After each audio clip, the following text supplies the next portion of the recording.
Right now, there is an invisible war being fought on a digital battlefield. It's a war for information, for intelligence, for transformation, for certainty. This invisible war has extremely visible consequences. It impacts our friends, our families, and our way of life. That's why at Peraton, we do the can't be done. Because the alternative is unimaginable. Ladies and gentlemen, please welcome to the stage Jennifer Kaufman, Senior Director, Growth, Peraton, Cyber Intelligence Systems, to introduce the moderator of our Service Intelligence Priorities panel.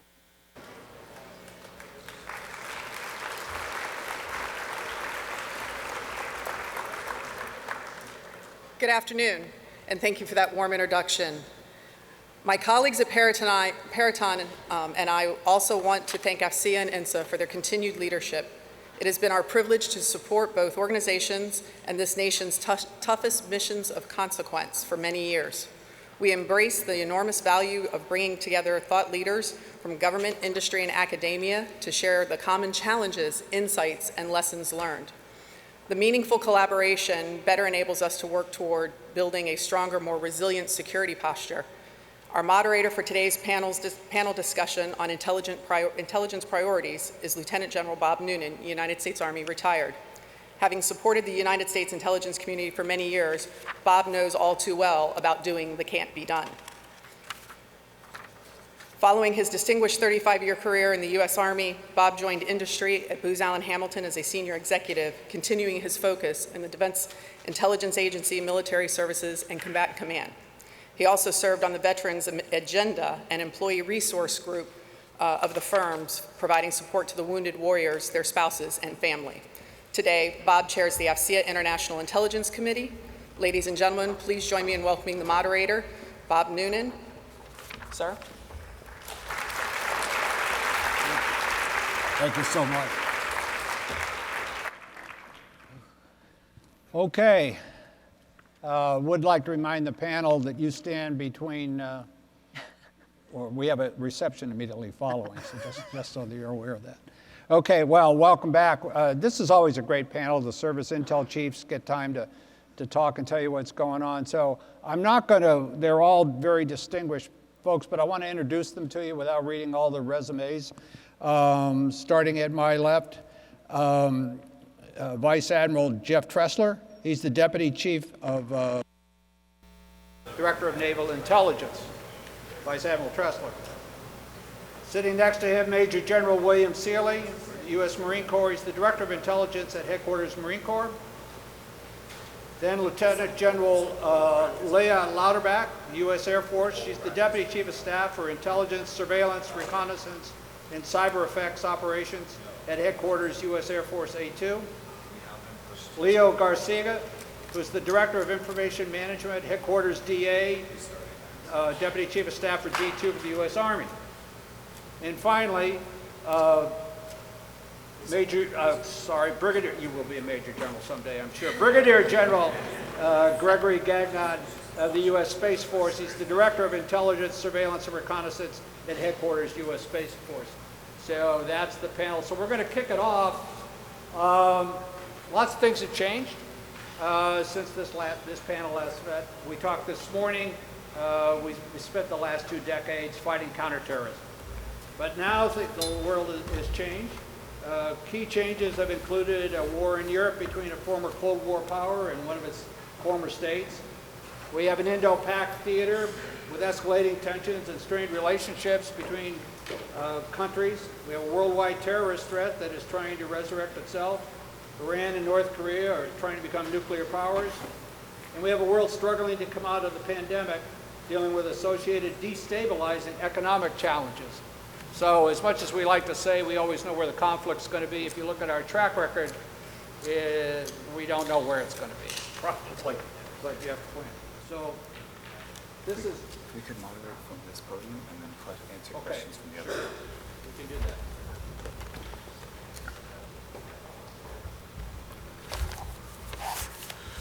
All right. Oh, there we go. Okay. So this has caused a lot of realignment inside the services, their ISR resources, their budgets, and their structures. So I'm going to ask each of them, and we'll start out with you, Vice Admiral Tressler. What has all this meant to you, this refocus on global power competition? And what changes have been brought about as a result? Okay, Bob, thank you. Appreciate the question, appreciate the opportunity to have this discussion today. And just to be clear, Greg has been nominated for promotion to Major General. A big hand, a big round of applause.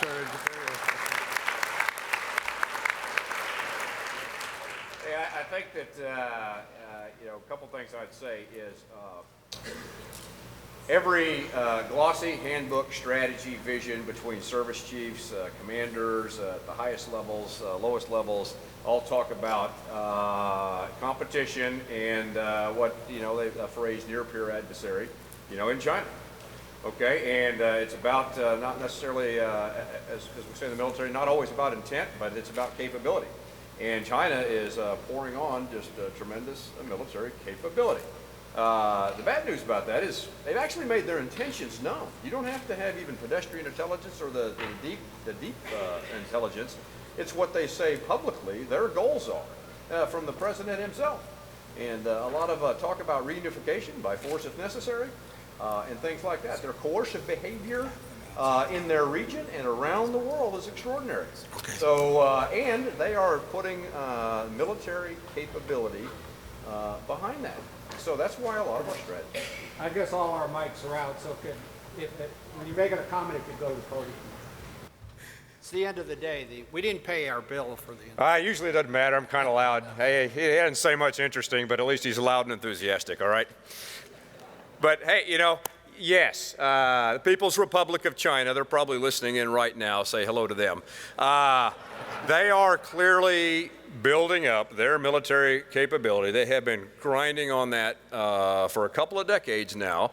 And what I was saying was, you always have to pay attention to capability, not intent. But the fact that they're pretty open about their intent and their coercive and malign behavior with their neighbors and partners around the world.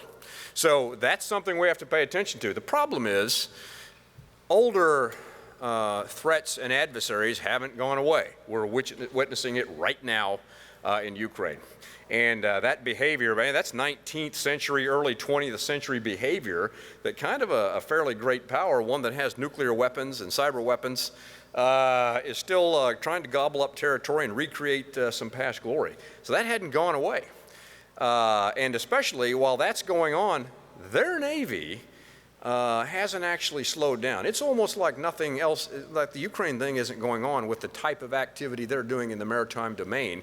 And all those interesting weapons that Vladimir Putin bragged that they have or are going to have, continuing to test and develop those things. So it's a strange world.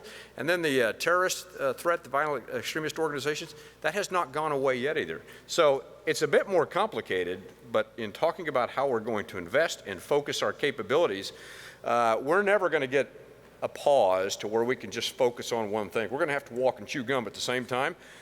But we better be making sure our priorities, the capabilities we develop, and the resources we have are focused on that near-peer adversary, and that's China. Okay. General Staley? Sir, ladies and gentlemen, thanks. For us, it's just a few years ago, our commandant made us, if you will, go back and take a look at our operating concept, and we went to Force Design 2030. Right, so within our organization, from the intel perspective, and the ISR perspective, we look at, okay, how do we compete? How do we support Force Design 2030 with limited resources again moving forward? So that made us take a hard look internally with how we're organized, how we're training, how we're equipping our forces, how we're connecting our intel apparatus, if you will, with the rest of the joint force, my peers here on the stage, with those combat service support agencies and so forth. We need to take a hard look at that. The Marine Corps operating out forward in conjunction with the rest of the joint force, potentially as a stand-in force, right? That gives us placement and access forward, right? Not just in a physical sense, but also from an intel placement and access domain as well. It's also forced us to look at a concept that we're kind of moving forward with, called reconnaissance and counter-reconnaissance, RXRE. And that really is a mindset in terms of reconnaissance is a battle for information, right? It is about intelligence. It's about that forward edge, and then kind of linking everything in from sensor, to the operational domain right down to that tactical edge. That's what the change in the threat, as well as the change in resources in our future means to us. Thank you. Thanks. General Lauterbach, no, go ahead. And as she's making her way to the podium, I'd like to remind folks, if you have questions, write them on a card. And we have folks walking around. If somebody's walking around aimlessly, that's one of our folks that's going to take your questions and present them to us. Okay, thank you. All right, thanks, General. So from the Air Force, a few things that are new, and I think that was part of the question, is what's happened since the last summit. And so I'm the new A26, so that's new for me. In my portfolio, you might know that we have the ISR portfolio for the Air Force, as well as cyber effects operations, which I've come to know now that cyber effects is really only speaking to about 10% of our capability when we leave out warfighter communications or expeditionary comm, and so that truly is all in my portfolio as well. So I am learning quite a bit of that as I'm taking the reins here over the last 6 weeks. And then third, this is also new in the portfolio, is EW, electromagnetic spectrum operations, EMSO, you might hear it called as well. And so electronic warfare has been something that we have tossed around in the Air Force and maybe in some of the other services too, so that it has finally landed in a good spot here on the Air Staff. So in the 826, we're about to lead a sprint to do some analysis on what is it that we need, what are the gaps, what are the requirements, and then how it is that we would resource that. The other big thing I think that is new and different for us since about a year ago is the Secretary of the Air Force. Now, he got here, I'd say last maybe August timeframe, but what's new is his push and the analysis that we've done on our operational imperatives. So the Secretary has 7 operational imperatives. And if you've heard the Secretary speak at all, he will talk about China, China, China. So JT, you're not the only one. It is a big concern of his. He's been studying China for decades at this point, and so he has the entire Department of the Air Force, so both the Space Force and the Air Force, focused on these operational imperatives. And understanding the word imperative, this is a necessity that we need in order to deter China or defeat China if it comes to that. So these operational imperatives, you'll hear him speak quite a bit to that at AFA next week if you're part of that convention as well, or conversation as well.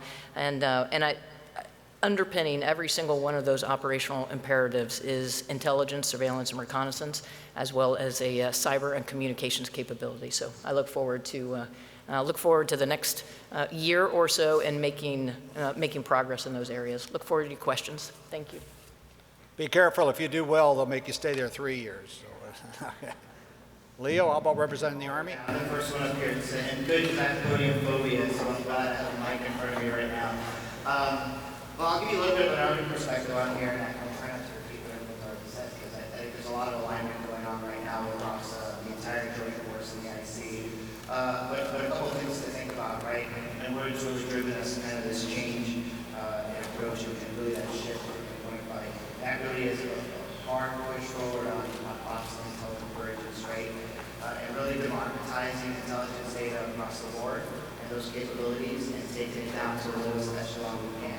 And that's where we've seen a lot of work happening today, whether it be just inside the Army between maneuver forces and intel or across the services using two components or even maneuver forces, whether it be in the Air Force or the Navy. I think that's really the big push. And it makes a lot of sense to me as a data guy, and I'm really excited where we're going. I think the big thing is what it's really forced is this larger and more robust, not just convergence within the services, but really within the IC and Title 10 forces. And I think that's a big deal right there. It's for the first time really putting data as close to the people who need it and as fast as we can. And that's a lot of the work that we're seeing today really happen. And it's driving a lot of our budget decisions as we move forward and really taking us to start thinking about some legacy stuff where we can take some risk and some areas that we need to invest a little bit quicker. So I'm excited about the direction we're heading in right now and where things are going. And I think you'll hear a little bit more as we get through this on what that convergence looks like. And really what this means across the board, whether we're talking about democratizing our data across the forces or we're talking about just moving together as a unit. Okay, thank you. General Gagnon? You asked what's changed in a year. Let's talk about change in 21 years, just to kind of capture the pace of our adversary. In 2001, the Chinese economy was $1.5 trillion. They were 19th in the world. They were the country just behind Italy. Today, they are the second largest economy in the world, second only to us. If you plot them out on a graph, you watch from 2010 to today a very steep curve. And I share that with you because what makes you rich can make you strong. And we see deliberate investment in all elements of their military force, as the Admiral pointed out. I will tell you, let's think about 3 years. In 3 years, the last 3 years, the PLA, with their new Space Force, have doubled the number of satellites on orbit. They now have over 600 satellites that do things that all of you do. They take pictures, they listen, they provide PNT, they connect to the joint force, and alarmingly, they connect to their weapon systems at greater and greater range to hold at risk our sailors, our Marines, our airmen, our Army, and our Space Force, as well as our citizens. So the rate of change is dramatic. There's also been change in guidance inside the department. For about 5 years now, we've been talking about great power competition. And the changes the department has made has been to establish a separate service for space and establish a new combatant command. Those two entities are 2 and 3 years old. And those two entities are critical to driving change inside the department. It's important to have a requirements generator, and it is important to have a requirements satisfier. Without those two things, the Department of Defense is hard to move. And I, for one, am very happy we've made the changes we've made over this period. Great. So lots of change, lots of things going on. Each of the services faced with lots of new challenges. How are we going to do this better together? So we talked briefly before we came out here. You hear JADC2, and everybody says, what is it? How big is it? How much does it cost? How many people and all that? I think, but as we said, there are a lot of different efforts. The Air Force has an issue, has a program, ABMS, I think it's. The Army has Project Convergence. The Navy's working its own initiatives in space. Multi-domain operations have to occur. We have to figure out how to do them, how to incorporate all the domains into planning. We have to execute in a timely manner. We have to plan in a timely manner. But right now, we've got all the services moving this way, and there's efforts to do this. How are we doing on that? General Louderback, you want to start off? Yes, I do, because I'm going to take like a soft approach to this first, and then I'm going to turn it over to Leo.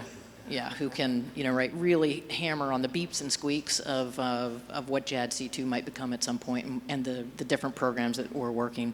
But honestly, Bob, to answer your first question about how are we doing and how are we coming together, are there better processes and whatnot that we can come together with? I want everybody in the audience to understand that between the Department of Defense and these folks that are up here, as well as the intelligence community leadership, are all good friends. We have a great camaraderie. The DNI is, she hosts us, all the service dues, every month, and then on a quarterly basis to get together so that we can have these types of conversations. I think that I just want folks to understand that we're all visionary. We have the same, I think, vision as to where we want to get to. It's a matter of how it is that we get to that, of course, where maybe there are some disagreements. But make no mistake that all of the leadership, I feel, that is within the intelligence community and the service twos, to include the USDINS as well. We are all good friends. We've grown up together in our services. We've deployed together in our services. And I think that we've got a good foundation from which to build. As an example, I mean, there are normal processes that happen on a regular basis to get us together, and our organizations, right? Not necessarily the leadership of the organizations. And one of those, right, that's happening right now, as many of you might know, we are divesting some, or we wish to divest in the Air Force some capabilities, some airborne ISR capabilities. And we need to understand and come together as an intelligence community to determine, are there gaps then that will be presented? And so the DNI and the USDINS are hosting that. We're all participating in it so that we come together as the intelligence community and DIE, excuse me, and ensure that we're not developing and building gaps where we don't need to. So, all right. So for JADC2 and ABMS, from my perspective, I think ABMS is the program. This is how we're presenting how to do battle management. That's what this is about, is battle management. There is a sensing grid that is, and certainly anything that we're collecting from an ISR perspective or open source, et cetera, that is something that is feeding into ABMS. But ABMS in the Air Force, we have scoped it over the last year so that we could really make progress going forward, is a battle management system. And so we are going to participate. Another process, right, another good thing, I think, is that we are participating in the Army's Project Convergence later this fall, and I think that we're going to make some great progress there. I'll try not to do too many beeps and squeaks. I think that's, you said it very eloquently. And I think I'm seeing the same thing happen right now, especially, I know in the IC, everyone's in, definitely across the services, everyone's in. I think we started looking at things like Project Convergence and that real attempt to go out there and do integrated ops across a bunch of different domains and a bunch of different functional areas, and actually put a little bit of speak a little truth to power on how we're executing mission in the future. And we're starting to see some big gains. I think the big thing to think about is this shift that we've all made to, and really say a more data-centric kind of approach to how we fight. And we've talked about that for a long time, and we've seen great gains in the DIE over the last decade in this space. But now it's how do we democratize that out, right? How do we make that across the entire warfighting functional areas and make it make sense? And this really gets to, and we've heard a couple of things already up here, right? So not just Ops Intel Convergence, but Intel support to EW, Intel support to cyber. What does that look like in the future? And I think it looks a lot different than it looks today. And what we're doing with things like ABMS and Project Convergence is really testing out some approaches, right? And really driving some big changes when you think of tradecraft, how we look at some of the problem sets today. We talk about divesting sensors, but the next part of that sentence is, are there other sensors that can help us answer that same question in a very different way? And that's the big thing that we're seeing, right? It's driving these new requirements, especially in the training base, on how we fight, right? Not just maneuver, but how we, especially in the intelligence community, think about intel problems, right? And how to answer very specific intel questions. And I will not use any buzzwords like cloud, DevSecOps. I can name all of them, right? I think and the big thing here is I'm not saying any of those on purpose, because I'm saying there's some basic foundational things that we're doing right now that start getting at how do we build the requirements to do some of this cooler stuff that we all talk about. Yeah, I'll just put a plug in for the Marine Corps. We're also going to participate in Project Convergence, which is the big deal about, again, linking all of us together in the joint framework.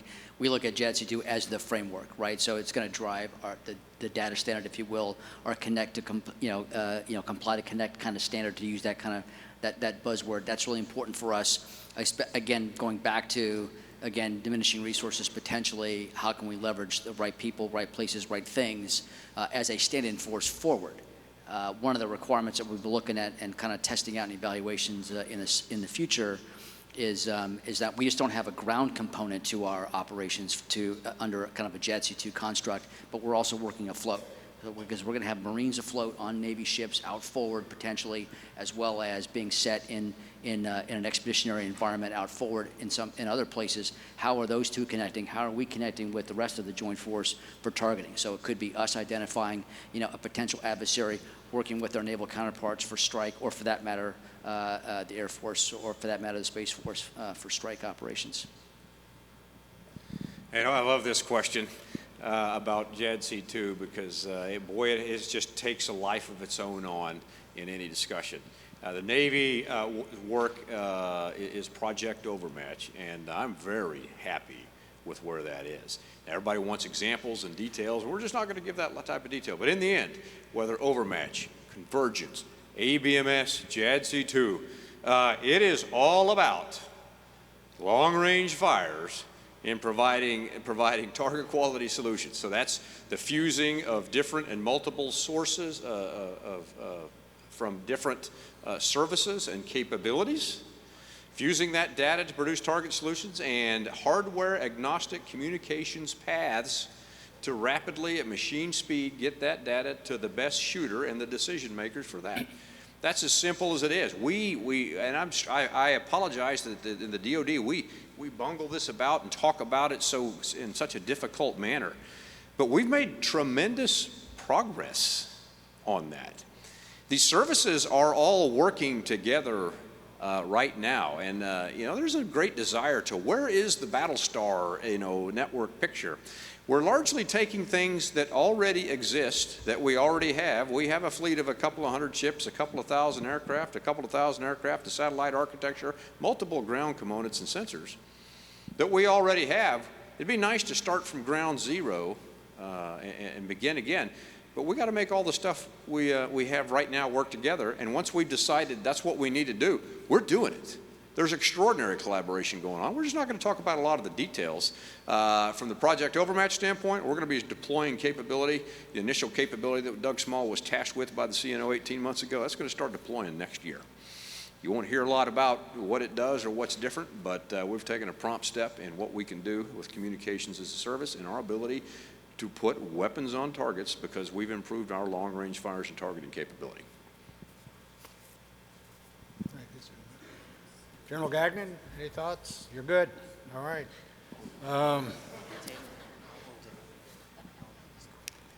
So a lot of that's going to occur. So there's a lot of folks in here from industry. We've had some increases in the MIP and the NIP over the last year. The defense budget is up, and we're hoping it might increase even more. Any big changes coming up? MIP, you talked, General Lauder, about divesting some of the ISR capabilities. Any of the other services want to talk about things they're going to do? Some of their, of course, Space Force has to build its own. We do, but I will tell you the change that's been internal to the DoD budget that we see, and I'll give you sort of like a 5-year time horizon here. Back in the day when space was part of the Air Force, there was a major command called Air Force Space Command, and they had a total obligation authority of about, I'd say, $15 billion.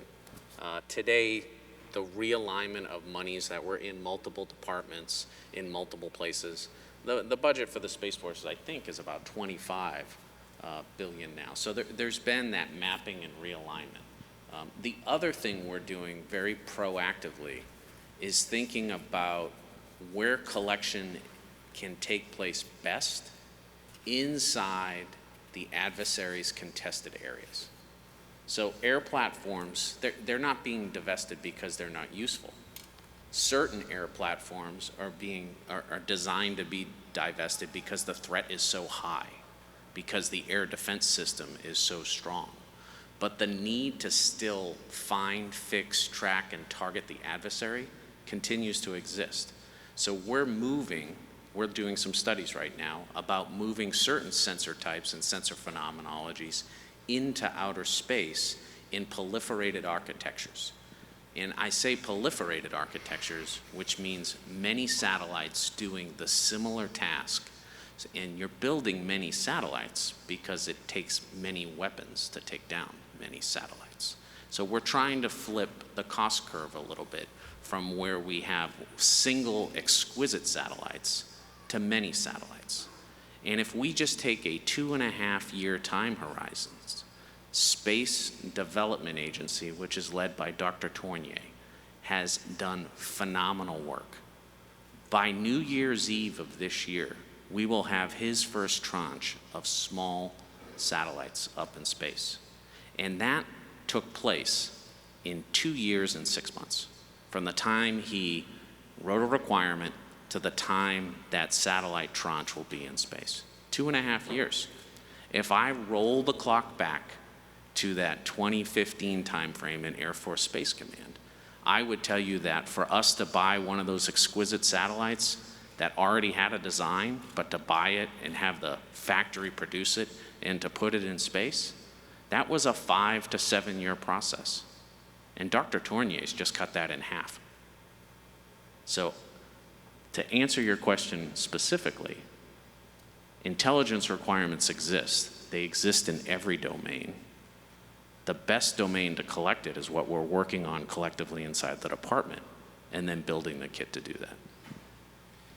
Yeah, I think it's a great question, right? I think the larger challenge as we look at, we've talked divestment, we've talked looking at new technologies, but we still have a fight tonight requirement, right? It hasn't gone away, it just didn't disappear overnight, right? So it's that huge balance between that keeping capabilities available and the right folks available to fight tonight, plus balancing that against modernization, and really that sustainment tail that's out there. We a lot of times we talk about divestment in a very easy kind of like, we're just going to divest of that, but there's a lot more to that, right? There's got to be some appetite to take pieces of that, make it work, and some of it has to also be, are we willing to take that risk, right? And what's that risk timeline look like?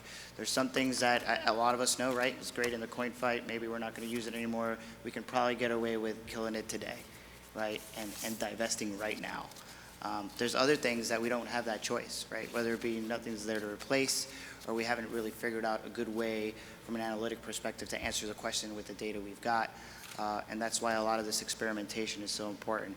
And I think the other piece that you hit on, which is huge, is a lot of the technologies we're looking at, there's not a lot of good models out there inside of DoD for how to pay for them, right? So we're still struggling with that challenge right now on the acquisition side.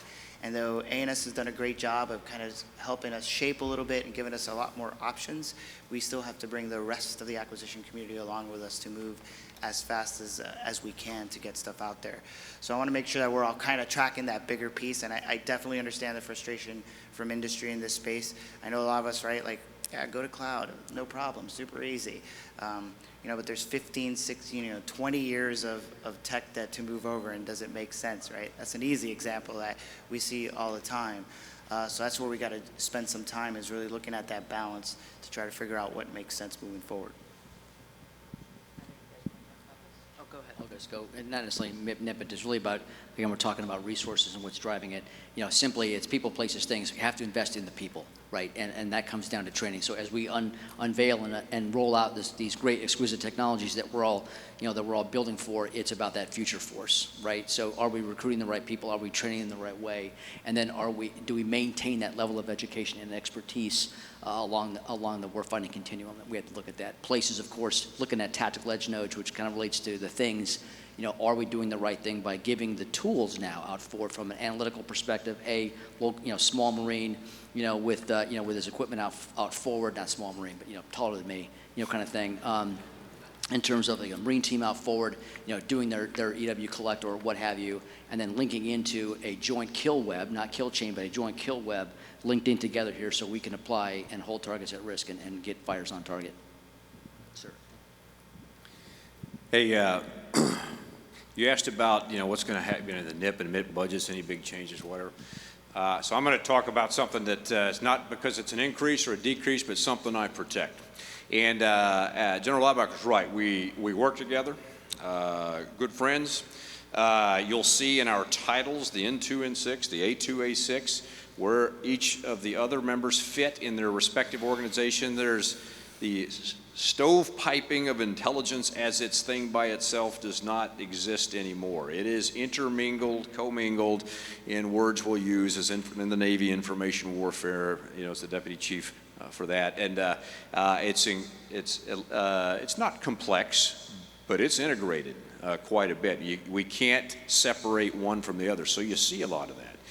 But what I'm going to talk about from that money standpoint is there's one. If you talk space, if you talk cyber, if you talk many other domains, multiple services and agencies have pieces in that. Where do they play? There's one service, one agency that operates in the undersea domain and in that area. The one domain where the United States still has a significant advantage, that's undersea. So I watch and protect that closely. It's not because I'm a submariner, I get accused of that a lot, but now in this position I realize why we have that dominance, because we pay attention and manage the collection of acoustic data and the great work at the Office of Naval Intelligence of turning that acoustic data from many sources into intelligence. I mean, like a religion to us, we treat that data. Acoustic data undersea is how we sense, see, and do everything. And then under our other head, not even in the MIP-NIP, but under my portfolio, Commander Navy Meteorological and Oceanographic Command, our ability to understand the propagation of sound in the sea and our obsessive sampling and modeling of that ocean and how that sound propagates, with that obsessive effort we have on understanding that acoustic data, then combined with our tremendous industrial base and our ability to produce great platforms, countermeasures, and weapons, that's what keeps us dominant undersea. And we're the only ones that do that. So I protect that and now recognize that just as an undersea career guy of what the information warfare team, and then the intelligence piece plays into every bit of that. And that engineering level characterization of the adversary that goes into the decisions for those big weapons platforms we provide, including those submarines. And I had the opportunity to take General Louderback out on a submarine earlier in June. She was all over that thing as we were deep and doing angles and dangles. But a taste of that domain that we share. And we're waiting on Greg to get us that space ride somewhere at some point. Thank you, sir. Thank you. So when we were in the green room and we were talking about what should we talk about, and I threw an acronym out there which got a lot of feedback, AIML. So Admiral, what are your thoughts? This whole thing on AI, we're pushing AI is going to solve the world's problems, ML and all that. Your thoughts? All right. Don't be shy. No, that's not my problem. I have like I tell them out there, I'm the self-proclaimed AI sniper out there, and I occasionally put some things out, and I've got like 5 followers, 2 of them are my mom, and I don't get a lot of press on that. Do I believe in artificial intelligence machine learning? Absolutely. What I hate, what drives me nuts, is the way everybody talks about it. I don't know how many people come to my office and they think that we're going to use AI, or we use AI. Really? How do you do that? What do you mean? And what I get described to me, well, it just sounds like an algorithm. I don't understand the artificial intelligence piece. You just gathered a lot of data, some pretty sophisticated algorithms, and you produce some information. The way it's talked about is horrible. The commingling of the things that are really automation, good algorithms, but boy, if I throw the magic word AIML, that might get them interested in what I'm saying. So it's not about the disbelief in what it can do, and I have seen some good examples of that, and we are working that with enormous amounts of data at the Office of Naval Intelligence and Commander Navy Meteorological and Oceanographic Command, where we deal in tera and petabytes of data, sometimes on a daily, weekless basis. Yeah, we're looking hard at that. But what I don't like is that as a buzzword, to come into every conversation to think that that's going to give an edge into listening to how you might solve a problem.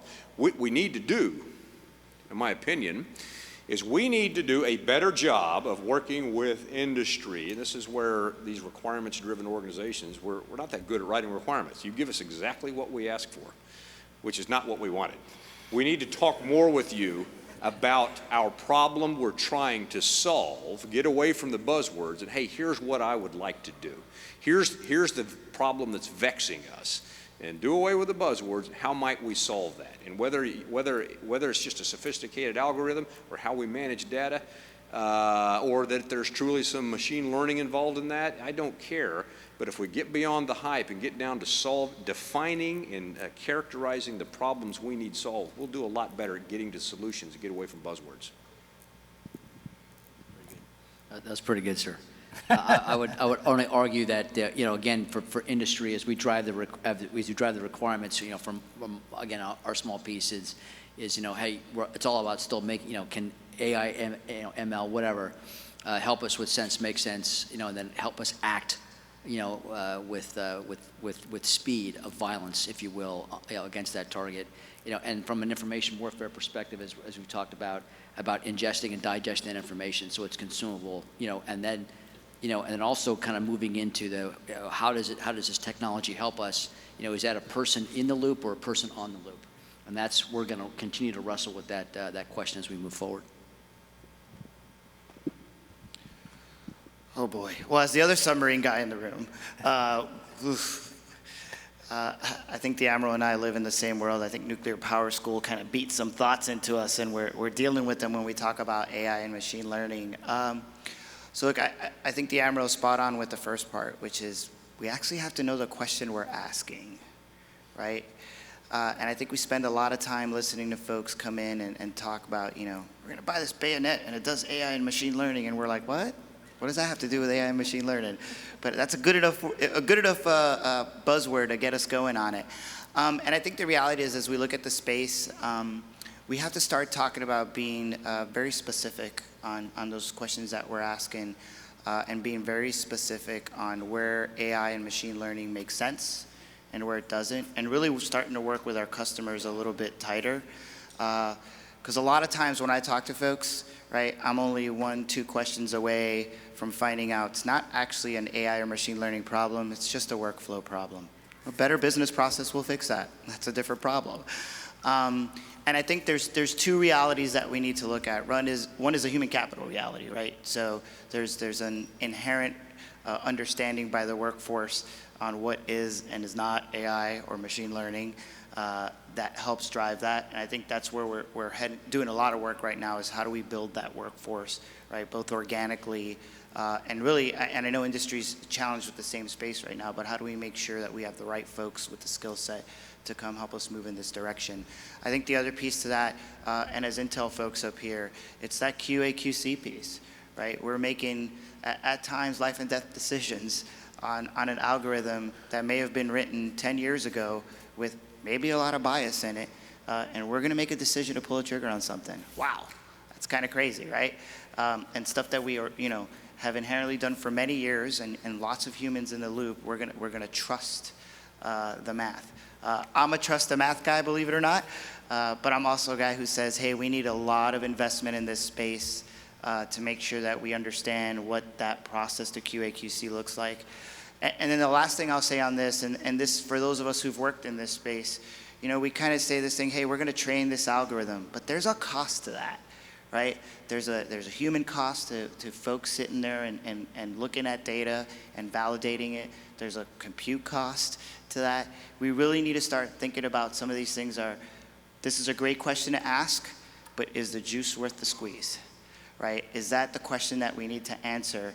And do we want to spend a lot of time, effort, and dollars to answer that question? So this next piece in AI and machine learning is really this much tougher piece, which is understanding those very specific questions that are very important, that we need to answer, and spending our resourcing and our time on getting after the training of those data sets in that space and the acquisition of those data sets. Because we can't boil the ocean, and you can't get every piece of data out there and answer every question, because there's got to be a return on investment. So I'll just share two quick points. One is General Lauterbach and I, every day, go to the Secretary of the Air Force's office, and he takes an intel briefing every day at 8 o'clock.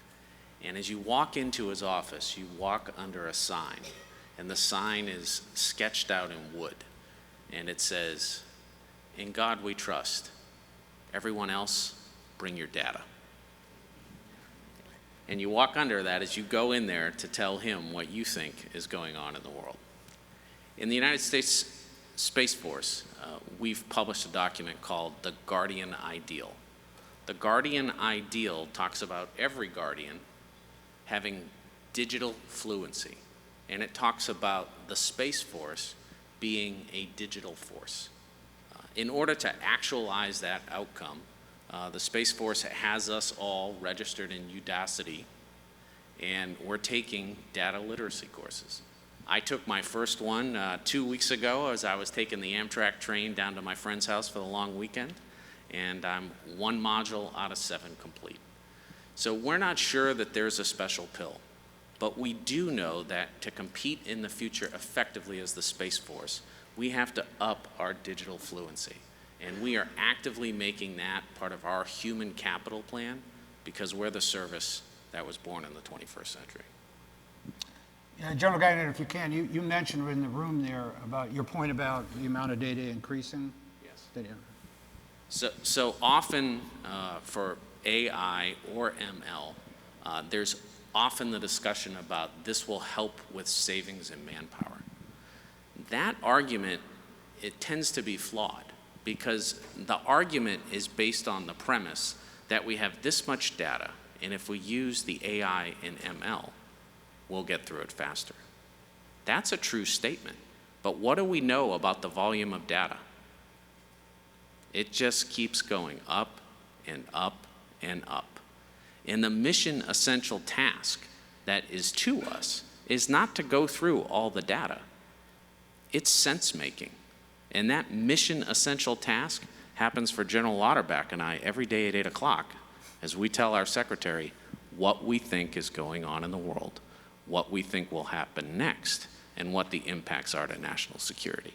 So AI and ML, very effective tool if used appropriately, understanding the limitations, but it's certainly not something that I think will replace our workforces. I very much have the same opinions as all the gentlemen up here. And I'll just close it with everything in moderation. Yeah, all right. We've got ongoing war in Ukraine now. And, we know the Russians, they've gone back to the very worst. They just get around a city and just bomb the crap out of it and then roll through it. But we've learned a lot of lessons, I think.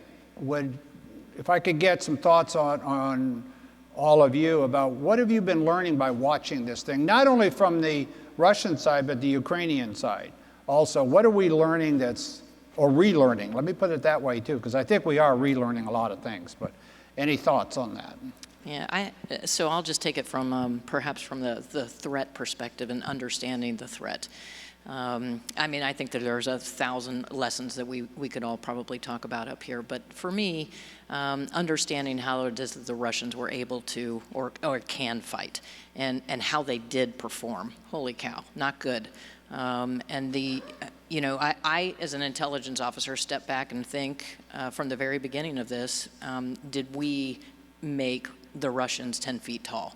Over the course of many, many years. Very big differences. Admiral Tressler talked about the strategic force, essentially, and what it is that the Russians are able to still do with their strategic force on a daily basis, even while they have all of this quagmire and happening here in Ukraine. So I can't say that we made them 10 feet tall. Maybe we made them 6 feet tall, and then they performed 3 feet tall, something of that nature.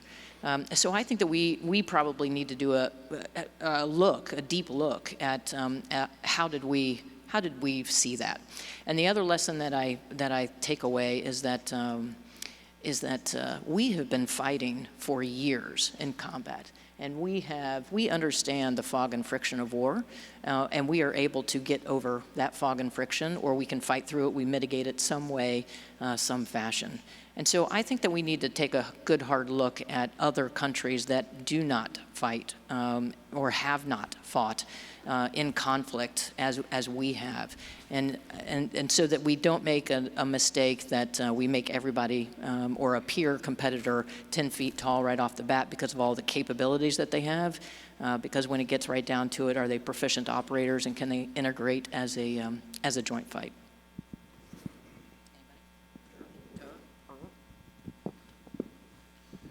Interesting, what are we learning out of this? So first, I hope Taiwan is learning a lot of things out of this about tenacity and, preparation. But secondly, I'm becoming more appreciative of the role that the radio frequency spectrum plays in this, whether that's the atmosphere or above the atmosphere in space.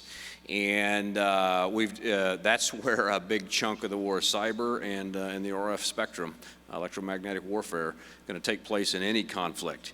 And over the last decade or so, because of the tremendous push and innovation by industry, you want more of that radio frequency spectrum, some of that's specifically allocated to the DoD. And we've been selling off chunks of that spectrum over the years, very small chunks, a previous one, 345 to 355 megahertz. There is talk right now and discussion about selling off a big chunk in a pretty sweet spot that we have invested decades and billions of dollars in systems in. That's got me really bothered and worried that we're going to tie our hands behind our back of how we train, that we're not going to be able to fight like we train and train like we want to fight because we're going to give up and put some limitations on our ability to train and operate in electromagnetic warfare or do simple things like missile warning and defense on our ships and for the homeland. So that's something that the Russia-Ukraine has brought to me, the importance of, and both sides jumping right into the RF spectrum. I'll put a last plug in, and that's at that tactical level, with people, and that leadership still matters, right? And good, sound leadership at that tactical edge is really going to make or break success. I think when it comes down to these two opponents, and yeah, that's it. There's so many lessons learned, but I really want to say I think the one that kind of hit a lot of us all at once was, there's no cloudy days in OSINT. And I think we found that out real fast. And that's really interesting because we've thought about this space in an interesting way. So I've liked watching that over the last couple of months. So actually building on that point, I think this crisis in Ukraine, right, where Russia is trying to take bigger and bigger pieces of their terrain, shows the value of the commercial space market. We were able to tell the world what we thought that Russian intentions were. And the world, you all know this, doesn't always believe us. But this time, from our commercial space sector, we're able to show the Russian forces, whether they were on the border or in Belarus. We were able to prove our point by using commercial space assets. And today, the Ukraine government is benefiting from the commercial space market of the United States in a very positive way, achieving for very small cost what our Russian adversaries have spent billions of dollars over the years trying to gain. So thank you to you. Thank you to your companies, and I'm grateful that the United States government at this point has put, I think, $13.5 billion in overall aid to the Ukrainian effort, because Ukraine is Ukraine's country, and they want it back.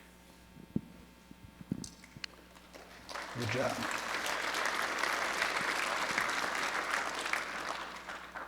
We've discussed a lot of things on change and things that you all oversee, lots of subordinate organizations, maybe not directly subordinate to you, but intel organizations and units within your ISR enterprise.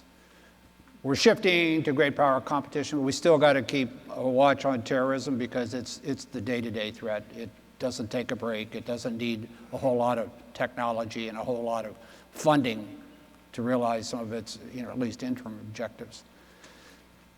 What's happening to your intel force? Are there lots of changes that need to be made right now? And if so, what are we doing? And what kind of people are you looking to recruit and retain? And do you have, and then in some cases, we're going to have to re-educate some folks.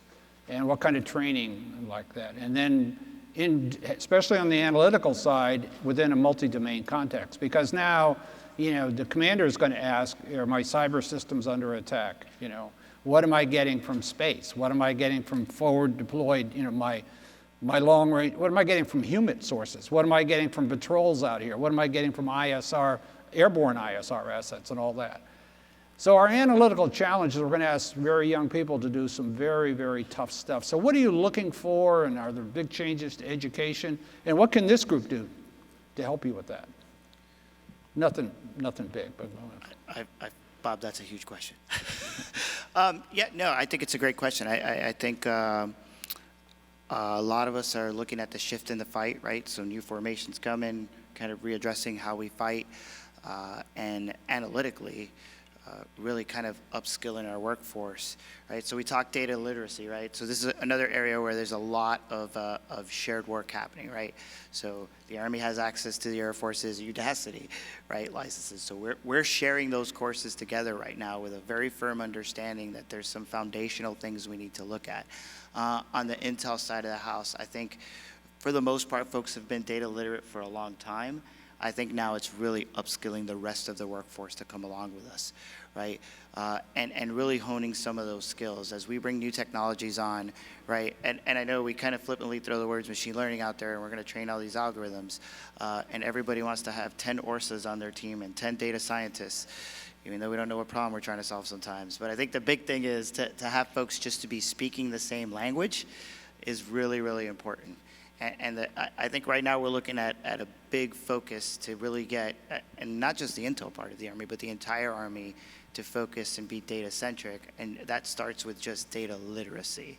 I think on what we're looking for, right, is folks that can do critical thinking, right? That's so huge, right? We could talk about all the problem spaces we've got. We need folks that are experts in hypersonics, and we need folks that are experts in, X new technology coming out. I think the big thing is folks that have a lot of work done in the critical thinking space who can sit down and really decompose a problem and start answering some tough questions. And hey, if they've got some data analytics skills behind them and they can write some code, that's a plus, right? I think that's going to take some time to get a larger workforce. And folks in industry, right, you're seeing this too, you're seeing it across your workforce. I think that's going to be the big piece right there, is how do we bring some of that goodness back into the services. And then on the uniform side, right, I know all the services right now have a cadre of folks that are going through, software development, kind of education, and pretty advanced data and analytic education to really get some of that organic capability on the uniform side. But I think the big thing is we got to start kind of getting that training and really pushing people forward. And then that next generation, they're coming organically ready. Like, I see it all the time. I see folks come in where we've been trying to get somebody to write an algorithm for 20 spreadsheets, and the other day some sergeant just came up and said, oh, here's the algorithm, and I was like, really? I'm like, all right, we've been working on this for like 2 years. So I think that's a real thing, right? It's happening. So I think there's a whole new generation coming in that's going to help us uplift a little bit faster. I would just tell you in the human capital world that what we screen for is we screen for positive attitude, and a positive attitude that is somebody who wants to be a lifelong learner. So we want people who are comfortable being uncomfortable and learning new things. And to carry forward what General Lauterbach talked about combined operations between U.S. militaries and joint operations inside the U.S. military, we are, the world's most proficient military. We are the world's most proficient military because we spend so much time together. Whether it was Captain Gagnon on the Blue Ridge twice, or it was Colonel Gagnon sleeping at Leatherneck, or multiple times in what I called the Army Air Corps when I was, a young intel officer supporting the Army. But getting comfortable in those environments generates something we can't buy, and that's trust.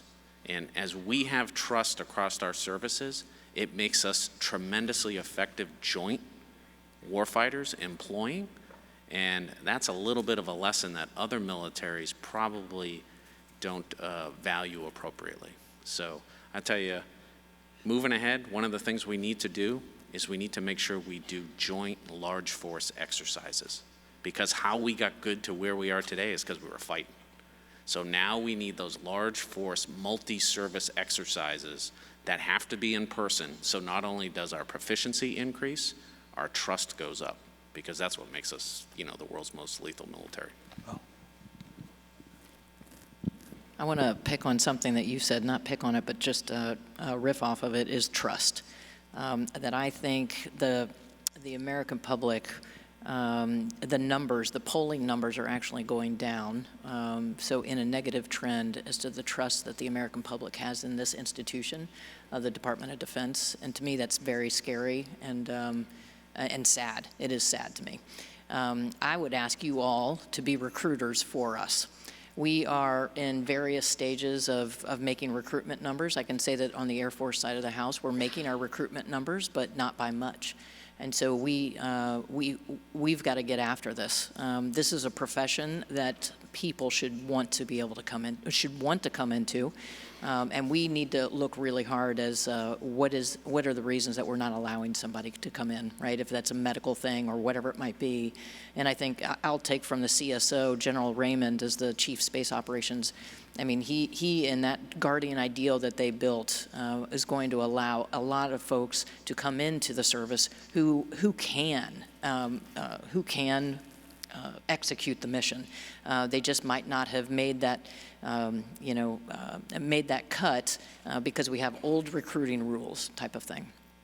On the side of retention, I think that we are certainly looking at this, and more so from a cyber perspective, because we have really a large number of officer positions that are not filled in the Air Force right now, and so we are trying to, trying different and not unique, because I think that we all have these abilities, the ability to do these things. If it's incentives, if it's money incentives, or if it's whole of person, I want to really be valued as a person in my duty station type of incentives to keep folks.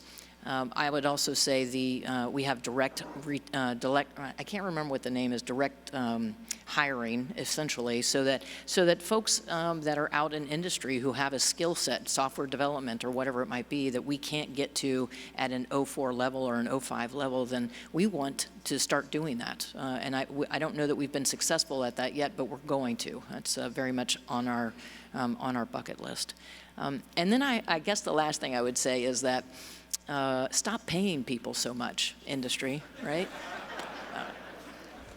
Yeah, it's really hard to compete with you, but that's okay.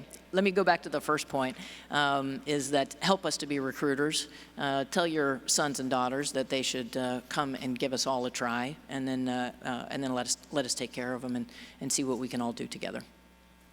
Yeah, I love the fact that we're talking about the human capital, the people aspect of it is, I continue to encourage the idea of STEM for our up-and-coming, rising leadership, our grade school, elementary and high school kids. My son started coding in the 5th grade, right? So I'm appreciative of that. This is when, like, the dad can't help you with your homework, son, kind of thing. I'm appreciative of that fact that because I look forward to, and he looks forward to continuing his STEM education, at the university level. And then he can take that hopefully into the military in some aspect. I think that's going to be really critical. So we need to continue to invest in STEM for our youth, right? And that they see opportunities with us. And I'll put in a plug in about, it's one thing to recruit, we train the force, but we have to retain that force. We kick around a term as maturing our force. The Marine Corps is an unfortunate, not unfortunate, it's more like we have a very high first-term turnover rate. Right, and so we want to be able to no, why are we going to kick out? I'm making a number up now. 70% of our folks not kick out, but turn over. So I can, here's a Marine with 5-6 years experience, and they leave, and then we replace that Marine, that billet with somebody who knows, only has 1 year of service in, and then we have to do this again and again and again. It's not a very good model for producing, right? So we need to retain our best Marines service personnel moving forward to mature the force to really carry on and have the expert skills to kind of lead us and continue to lead us in the future.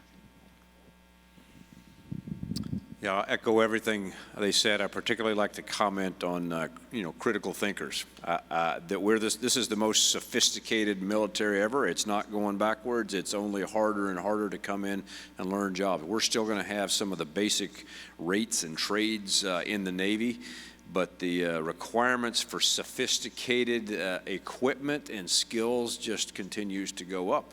I'll tell you, just to be tactical, I think in the intelligence community and through the services, we still need foreign language speakers in a big way. That's a topic right now. I'll tell you that in addition to recruiters used to get good points for recruiting sailors that could be, electronics technicians or make the cut to go to nuclear power school. But now we're specifically looking at those that are going to make the cut to go to some pretty sophisticated cyber mission forces and cyber courses. And there's nobody that comes in the military anymore, that's not going to access some information systems and technology, and they're going to have to learn some basic skills because every operator is a potential vulnerability. So I like that part about the critical thinking. It was a point we made on our Insider Threat video and the National Insider Threat Awareness Month focus.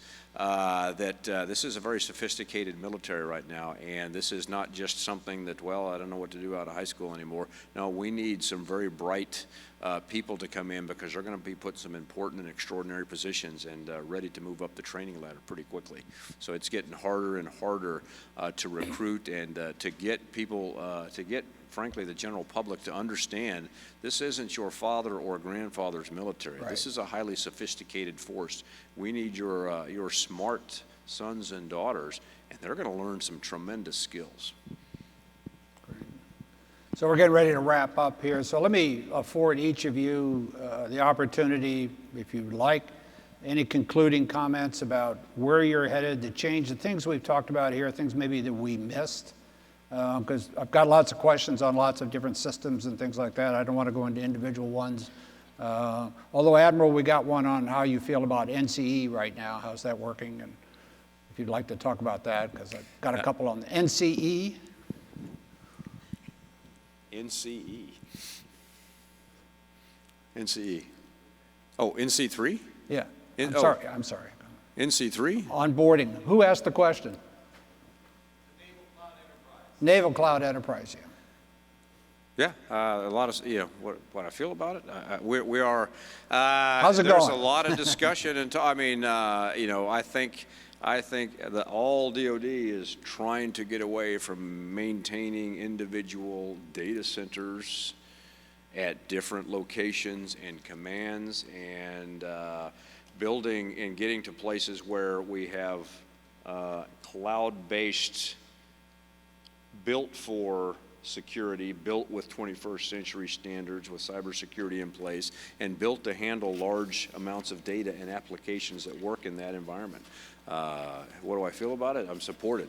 It's a challenge to move because things like this don't move as fast as we want because we got to get it right. We got to ensure that it's absolutely secure, or we've made ourselves no better.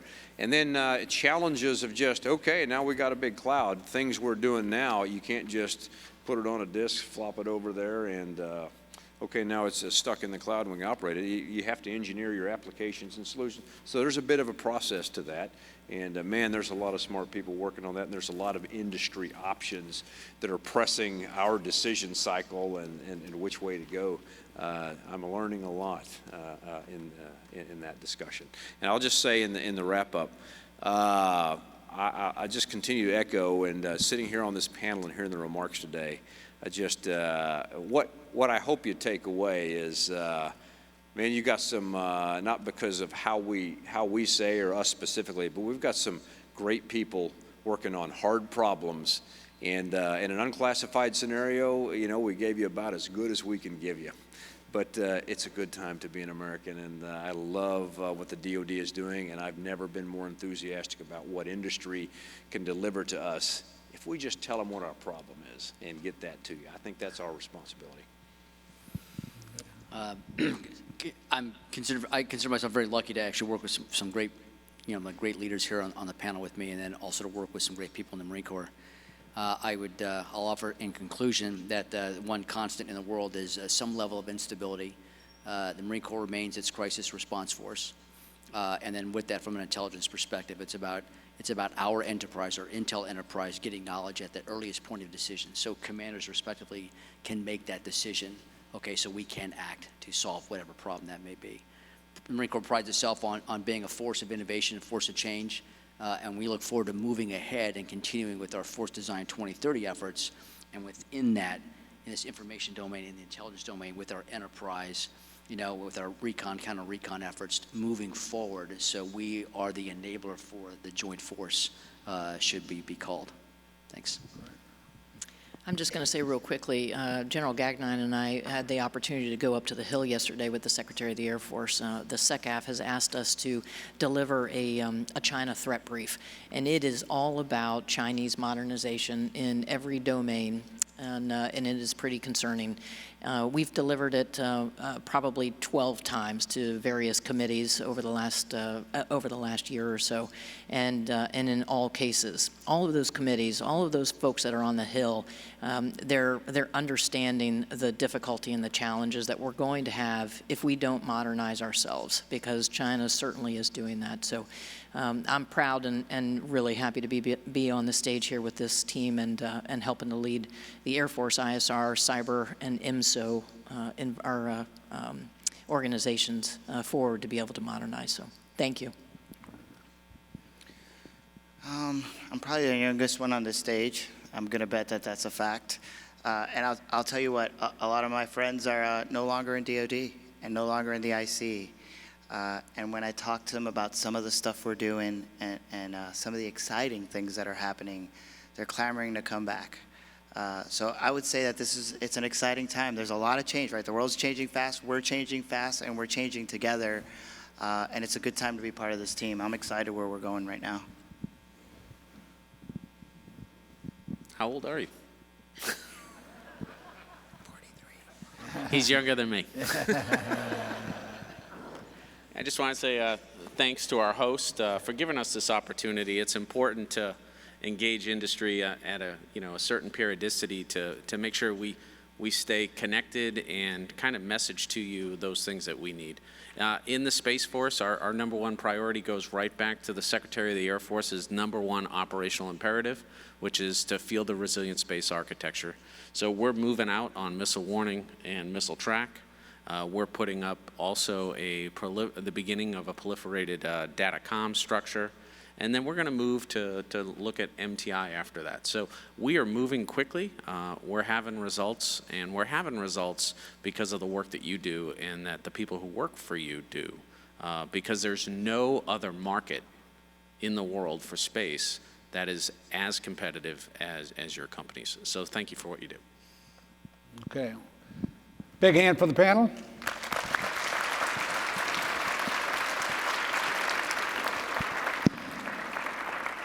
Okay, so just very quickly, I'd ask for tomorrow that you be here, be ready to go at 8 a.m. For our first plenary session on the Russia-Ukraine conflict. So we talked about it here, and I think you're going to hear we've got some great speakers on that. And other sessions tomorrow include the star-studded Strategic Intel plenary session featuring the agency directors or deputy directors from CIA, DIA, FBI, NGA, NRO, and NSA, and if we can find any other organization out here that ends in A, we'll invite them as well. And there's other breakouts, so look at the agenda that we've published to include, the threat to midterm elections, security that attended to that, and technology futures. So let's now join in the foyer outside to enjoy a reception, and we can network and reconnect with our colleagues. Special thanks to Fed Data for sponsoring today's reception. And don't forget the pop-up happy hour at Harbor Social immediately following after the reception. Thank you for joining us today. We're adjourned.